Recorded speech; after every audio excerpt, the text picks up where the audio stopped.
I know you have some big, strong issues, strong views rather, on the way we're seeing the bond markets play out right now. But first of all, let's start with the issue of liquidity in the bond market.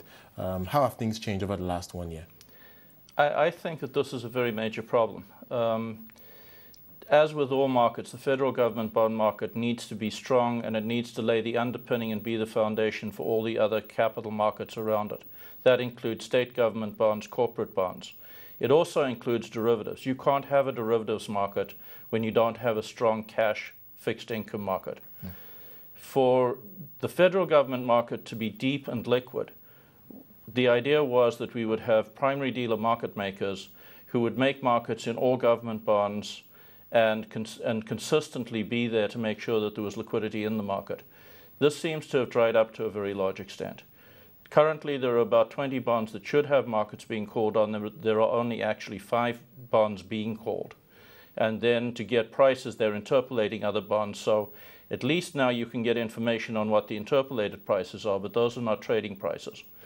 And one cannot trade derivatives around interpolated prices. They have to be on actual cash market prices. And the primary dealers are supposed to give two-way quotes on the bonds, primary dealers have a responsibility, and they signed off on the responsibility once they became primary dealers, that they would call two-way markets at certain spreads at all times. And that is not happening? And that is not happening. Well, but how do we resolve that issue now? I don't know. I personally feel that there are too many primary dealers, and that there is not enough reward in being a primary dealer for these companies to fulfill their mandate properly. I think that there need to be fewer primary dealers, and it has to be something that everybody wants to be. So in many much bigger markets, there are fewer primary dealers than what we have here. Another issue, obviously, relating to the bond market that I think is worrying some people but doesn't get as reported as some of the other issues is the holding of the banks in the bond market, given the correction we saw last year with yields coming on the 20-year, moving from about 6.5% to 13%.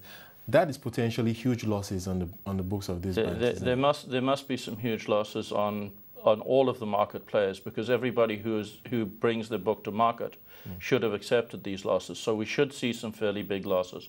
The market in March and April last year got vastly overvalued, and a lot of bonds got issued into the market at that point. So these were not just paper profits that now got lost. Some of these were actual real profits, where banks bought new issue bonds at massive premiums, and those premiums have now gone. And is that having any impact on even the primary market? Because we're seeing most of the bond issues on the 3 and 5 years. We haven't seen much on the 20-year recently.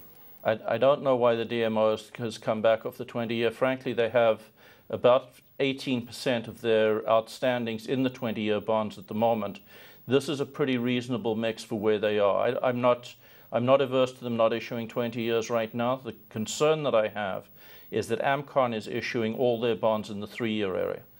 And that's going to overweight the 3-year part of the curve a lot.